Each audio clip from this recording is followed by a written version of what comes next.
In the 1980s, Colombia was one of the most dangerous places on earth. It was a time when fear controlled the streets, when drug lords had more power than politicians, when life was cheap and death was always around the corner. Cartels ran entire cities, judges, cops, even football teams, all touched by corruption. But in the middle of all this chaos, there was something that brought Colombians together, something that gave them hope: football. And at the heart of that hope was a man named Andrés Escobar. No relation to Pablo, he was the opposite in every way. Hey everyone, it's your boy Ali, PlotAPassion. Today we're talking about the story of Andrés Escobar, a footballer known as the gentleman of the field, el caballero del fútbol. But his story is much bigger than sports. It's a story about honor, corruption, and how one man's kindness stood out in one of the darkest times in Colombia's history. If you feel interested, stay with me after the intro. Let's go.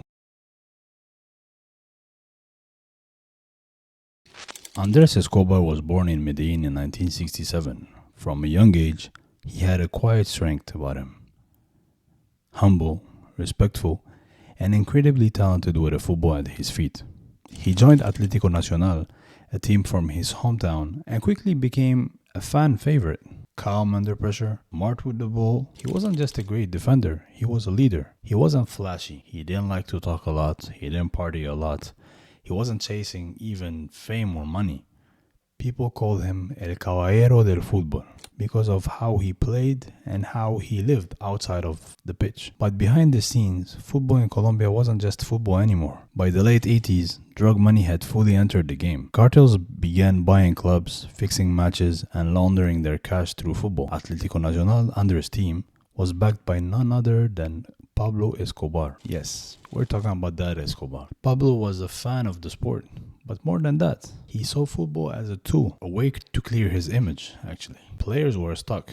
Some accepted the money, some feared saying no, and others, like Andres, just tried to stay and focus on the game.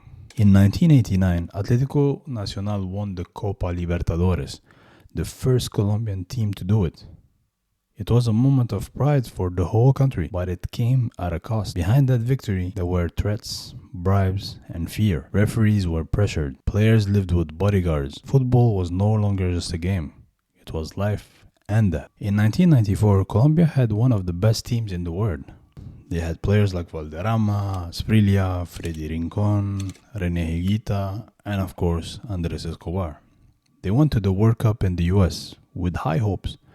Even Pelé said Colombia could win it this time. But the pressure wasn't just from the fans. It came from back home too. The cartels had bet big on Colombia winning. Then came the game against the United States. In a shocking moment, Andres tried to block a cross and accidentally scored their own goal. Colombia lost, and just like that, they were out of the tournament. What should have been just a tough moment in a football match turned into something far worse you cannot imagine. Andres returned home heartbroken, but still hopeful. He wrote an article saying, "Life doesn't end here. We have to go on." He believed things could get better, that Colombia could still heal. But on the night of the 1st of July 1994, just days after the match, Andres was out with his friends in Medellin.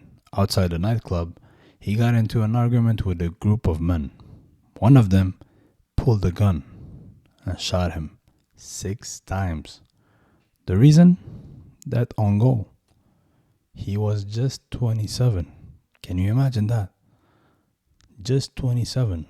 A gentle, honest man, killed not for a crime, not for drugs, but just for a mistake on a football field.